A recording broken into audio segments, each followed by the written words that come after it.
Oke, selamat malam Pak. Perkenalkan, nama saya Alfianus Sarefa, NPM 19110075, kelas TIM 1902.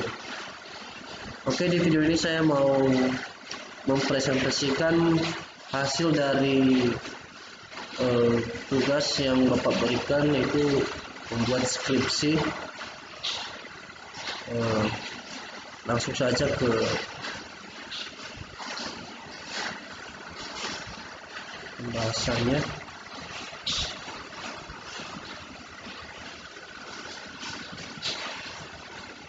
Berhubung saya menggunakan Bandicam, jadi saya cuma bisa merekam 10 menit. Dan berhubung juga teman saya lagi di kampung Pak, jadi saya cuma merekamnya sendiri, membuat sendiri, mengerjakan sendiri. Oke, langsung saja. Judul dari skripsi yang saya bikin yang pertama itu tentang dampak negatif pertumbuhan ekonomi dari masa pandemi, karena itu tidak berkaitan dengan mata kuliah saya, jadi saya mengubahnya menjadi sistem pendukung keputusan penerimaan pegawai pada PT Andi Putra atau General Kontraktor dan Supplier dengan menggunakan metode AHP.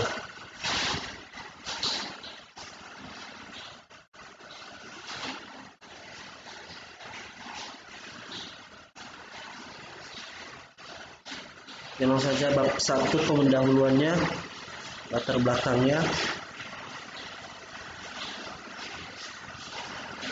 Tujuan utama dalam proses seleksi adalah untuk mendapatkan orang yang tepat bagi suatu jabatan tertentu, sehingga orang tersebut mampu bekerja secara optimal dan dapat bertahan di perusahaan untuk waktu lama.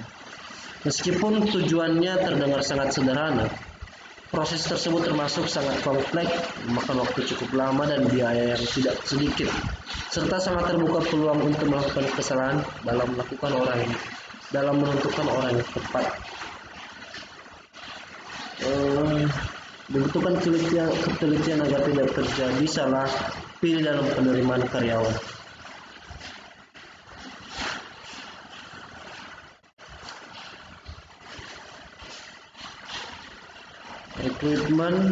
Rekrutmen adalah proses yang dilakukan perusahaan dalam menyebarkan informasi dan membuka akses seluas-luasnya guna menjaring pelamar.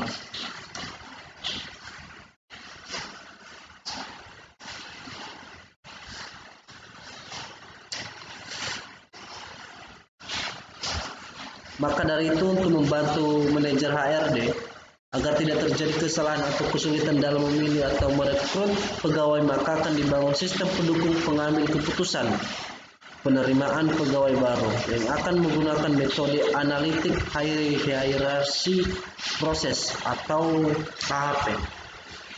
Mengapa metode tersebut digunakan? Karena pada saat masalah kompleks, mengambil keputusan dapat menyederhanakan masalah-masalah yang kompleks sehingga sampai pada tingkat di mana user siap untuk memahaminya. Dengan menggunakan metode ini, maka kita dapat menyederhanakan kriteria yang menjadi pertimbangan pengambilan keputusan untuk penerimaan karyawan baru menjadi lebih efektif, sederhana, dan mudah dipahami. Selain itu, metode AHP ini akan memberikan hasil yang lebih konsisten, objektif, dan tidak memihak. Berdasarkan uraian dari latar belakang di atas, maka saya membuat tugas akhir yang berjudul Sistem Pendukung Keputusan Penerimaan Pegawai pada PT Andi Putra General Kontraktor dan Supplier dengan menggunakan metode AHP.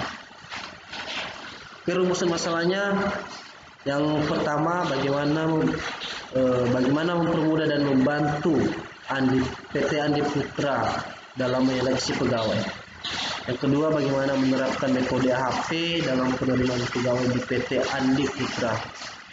Yang ketiga, bagaimana membangun suatu pendukung keputusan penerimaan pegawai pada PT Andi Putra dengan menerapkan metode AHP. Oke, batasan masalahnya yang pertama, sistem ini hanya digunakan di bagian personalia di PT Andi Putra. Kedua, sistem ini dibangun dengan menggunakan database MySQL dan bahasa pemrograman yang digunakan PHP. Yang ketiga, algoritma yang digunakan itu algoritma AHP atau Analytic Hierarchy Process. Tujuan penelitian yang pertama untuk mempermudah dan membantu PT Andi Putra dalam menyeleksi pegawai. Yang kedua, untuk menerapkan metode AHP dalam penerimaan pegawai pada PT Andi Putra. Dan yang terakhir, untuk membangun sistem pendukung keputusan penerimaan pegawai pada PT Andi Putra dengan menerapkan metode AHP. Manfaat penelitian, manfaat yang dapat dalam penggunaan sistem pengambilan keputusan penerimaan pegawai baru. Yang pertama itu manfaat bagi perusahaan, kedua bagi calon pegawai atau calon pekerja, yang ketiga bagi penelitian atau bagi saya sendiri. Sistem penulisannya, yang pertama bab 1 pendahuluan. Bab ini menguraikan latar belakang masalah, perumusan masalah, tujuan penelitian, manfaat penelitian, batasan masalah untuk memberikan batasan yang tegas dan jelas serta sistematika. Penelitian yang menguraikan urutan penyajian yang digunakan dalam penyusunan. Bab 2 landasan teori.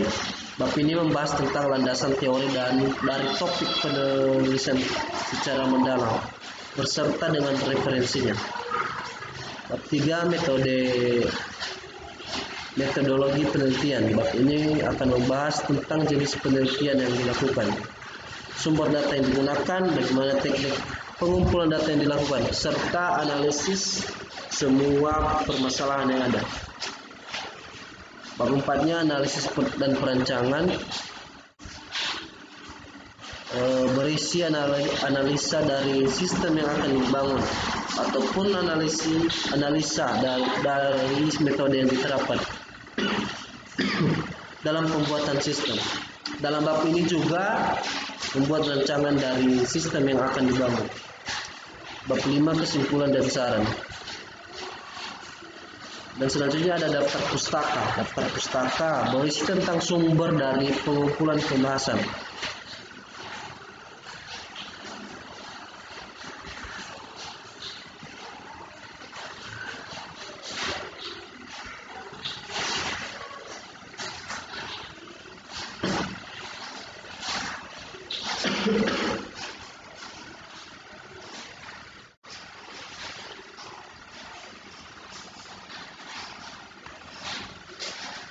Oke, berhubung karena saya menggunakan Bandicam, jadi saya cuma bisa recording cuma 10 menit dan sekian dari saya. Terima kasih. Selamat malam.